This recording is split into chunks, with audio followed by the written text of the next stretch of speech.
Hi, thanks for joining me on Wilderness with Amani.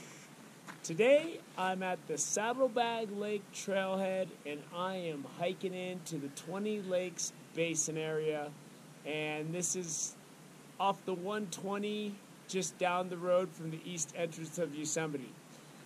I think I'm looking at about a 3.5 mile hike, but this 20 Lakes Basin loop is really a beautiful area. It's got a lot of different looking terrain, and it's got a lot of lakes. What I'm going to do now is I'm going to start hiking before the sun comes out and starts blazing down, and then we'll discuss a little bit more of it as we get along the trail. So let's get to hiking.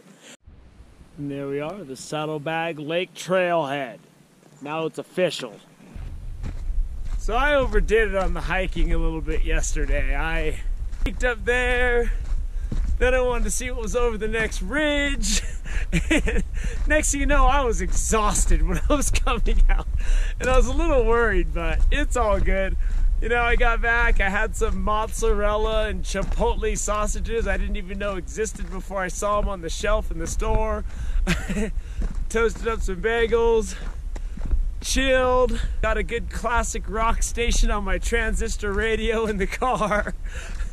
Got some sleep, and now I'm ready to go. And I know some people are like, you're listening to a transistor radio still? I roll old school. If I had a telegraph wire, I'd probably be using it. And the sun's hitting the back, and that's where all the action is back there. And then we're gonna take this trail all the way around to the back of the lake. And then the trail kind of crisscrosses, the loop is around the back of the lake. So we're gonna pick up the loop on this side. It's cool how the trail just cuts into the side of that slope. On the other side, it kind of looks the same, but the trail is a lot of this, rocks. This has rocks on this side, but it's a lot more dirt. I mean, you could take either trail in or out. That feels a little shorter on that side because there's a trail that connects the loop at the back of the lake, so either way you could come out whatever side you think is best. I'll take the shorter side even though it's a little rougher, because where I was going yesterday was right over there where the light colored granite starts. Today we're heading on this side, so I figure I might as well just take the straight shot up here. But the trail on this side is a lot flatter and you can just fly over it. I'm well hydrated and I'm ready to go. So I've read and been told about a water taxi. A boat. I guess you get over here, it'll take you all the way to the back. I mean, personally, I don't have anything in my budget that allows for a fancy water taxi, so I'm just walking. You know, I got one meal that I buy on the way out, and that's it. Besides that, I bring my food and do everything. But if you do want to spend the 13 to 15 bucks, whatever it costs to get taken to the back of the lake, I mean, it's probably not the worst thing. I just don't know how it operates. I haven't seen any water taxis, so it might have already stopped for this year, I'm not sure. And so I'm not even sure if it's running right now after COVID or whatever was going on, but that little resort area seems to be closed, so I'm not sure about the water taxi. So until someone can verify that that thing's running, I think you should be prepared to walk. Which is not bad. It only takes like 20 minutes to hike to the back of the lake. God, I'm so happy I'm on this side of the lake. That side's already in the full sun, even though it's pretty chilly out here right now. I'm just now gonna touch my first sun coming up here, and I'll take that. Kind of nice being in some trees now. I'm towards the back of Saddlebag Lake now. And this is the first time I got out of that Mars type landscape. The barren rocks are cool for, you know, a while. You get into that environment, you're like, oh, this is cool. But after a while, it's like, all right, I need to see something green. This is awesome. I beat the sun so far. And the sun's pretty hard to defeat. So, because while I was in the exposed area, the mountain shaded me, and now I'm in these thick, small trees that are keeping the sun off of me.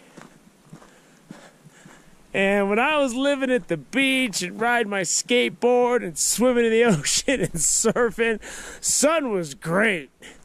It was no shirt, no shoes, swim trunks all day. But now, I'm turning into a vampire. The sun hits me, I'm like, I'm probably gonna turn into ashes before I even reach the lake. Here's an old school cabin if you need it. I'm pretty sure this thing's out of use.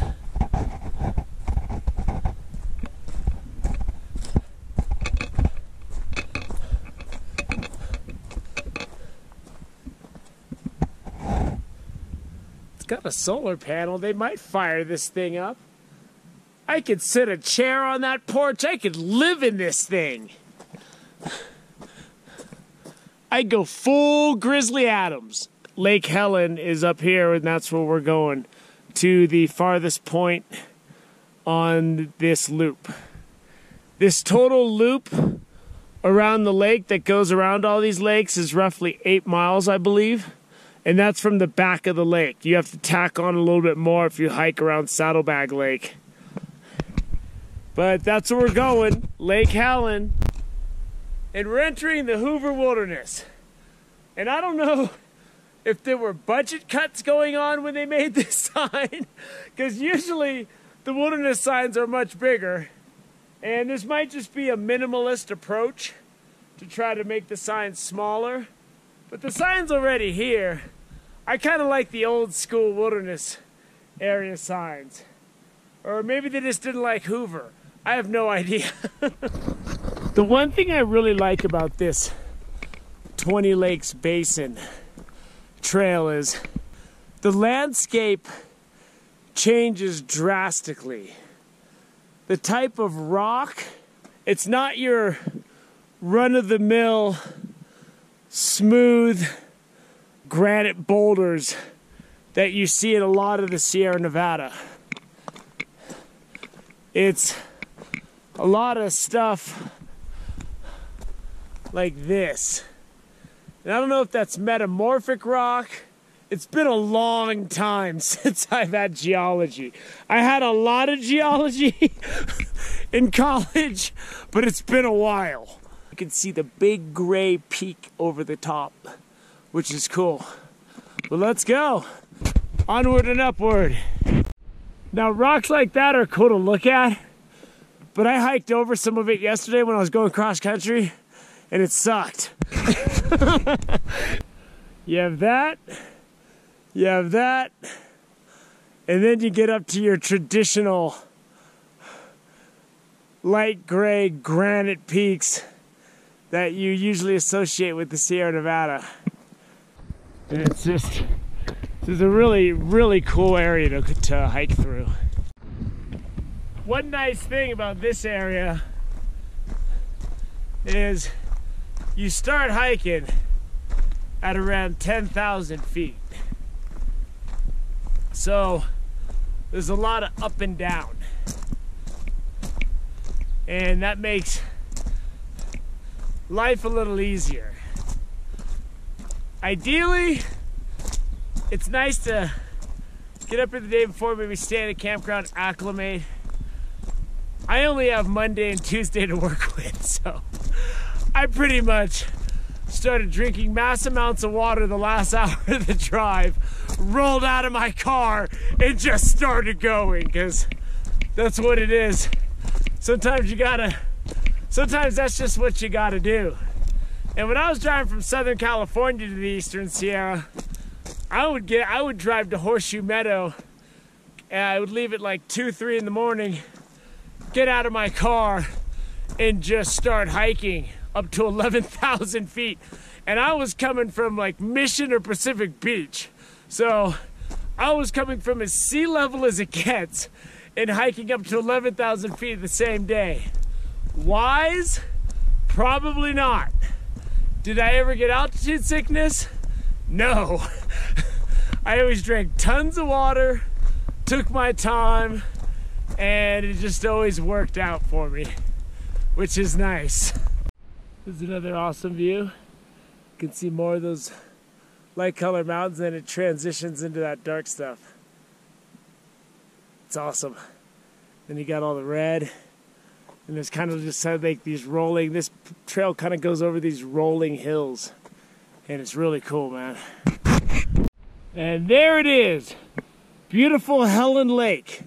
Just kidding. I wish I was already there. I got a long way to go still. I at least have to get up over that. I can't believe there's baby trout in this little trickler. Look at that, there's actually fish in here. They're not big, but there's fish and they're making wakes when they swim away. So that's something. So here's Little Hummingbird Lake. And I'm just gonna walk out here really quick and see if I see any fish. I've never fished in this lake. And I read that there's goldens in here. And someone's camping up here, I know, because I can hear them sneezing. Let's go take a look at this. Here's Hummingbird Lake, and I'm seeing a lot of little fish in here, but I'm also seeing some decent sized fish out in the middle. It's not a deep lake, and I can see like a 10-incher swimming around out there. He's a pretty nice fish, and this definitely got my attention, but it's a beautiful lake. Like if you're just doing a quickie and you just got to get up and you got to get out here and get home quick, this probably isn't the worst place to go. Enough with the leisurely excursions to Hummingbird Lake. Let's get back to work. I almost wanted to stop and just fish there. There's a nice view of some extreme terrain. Beautiful stuff. I think I'm approaching something called Lundy Pass. I think. I was reading about it. And I've already been here. It was just, I think it was about a year ago that I was here. And it was the first time, so I'm not that familiar with the area yet. What I should say is, I don't know. And here's beautiful Odell Lake. And I did some good fishing in here. Caught a lot of fish.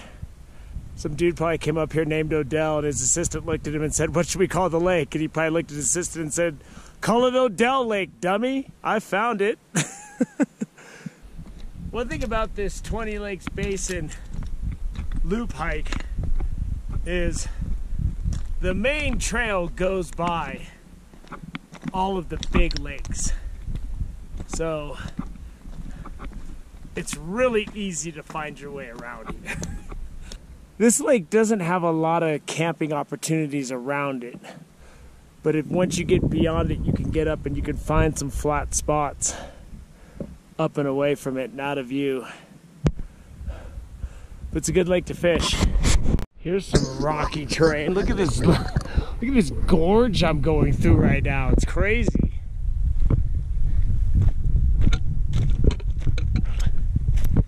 And we are descending.